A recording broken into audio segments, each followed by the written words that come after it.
So in the 5 steps that you referred to, something stuck out to me about the material world and how consuming, right, the material world can be. It's a distraction. This dunya can act as an illusion, right, rather than a stepping stone to Jannah, unfortunately. You know, I know we have some questions, but this is something that I think we need to talk about when it comes to being uneasy or feeling like the heart is unsettled.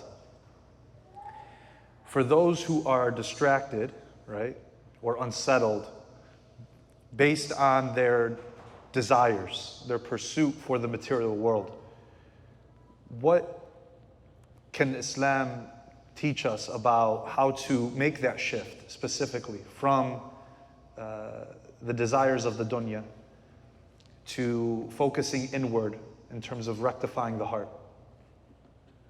What immediately comes to mind, Bismillah ar-Rahman ar-Rahim. What immediately comes to mind is beautiful hadith of the Prophet sallallahu alaihi wasallam. He tells the companions, and he's telling us as Muslims, لو كانت الدنيا تسوى عند الله جناح بعوض. If this dunya, if this world was carried the weight of a fly's wing to Allah subhanahu wa ta'ala, we're talking about nothing, 0.0001, that's how much it weighs, a wing of a small little fly.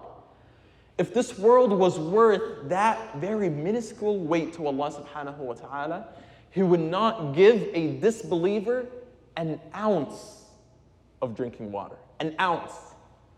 So if Allah is telling you that to Him, everything we see in this dunya is not even worth the weight of a wing of a small little fly, then why is it so much more, why is it worth so much more to you?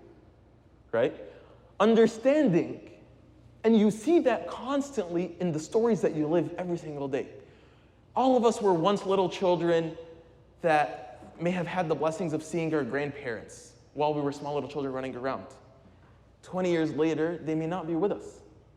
We see exactly that these people may have lived lives that they have been able to gain from a lot of the blessings and the satisfactions, but 20 years later, they're under the dirt. 20 years later, we mention them once or twice a year if we're kind enough. When you start to realize that, you know what, maybe I'm focusing on the wrong thing.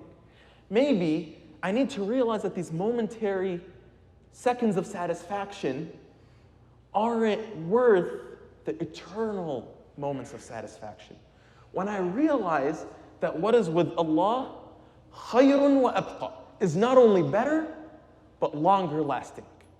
Is not only better, but longer lasting. Because see, if you tell someone, I'm going to give you something better, he can tell you, oh, I'm satisfied with what I have. But if you tell him that it's going to last forever, he's going to run after it. So you do that shift by understanding the weightless, worthless value of this dunya to Allah. And Allah is the creator of this dunya and the akhirah. Allah is the creator of the skies and the earths.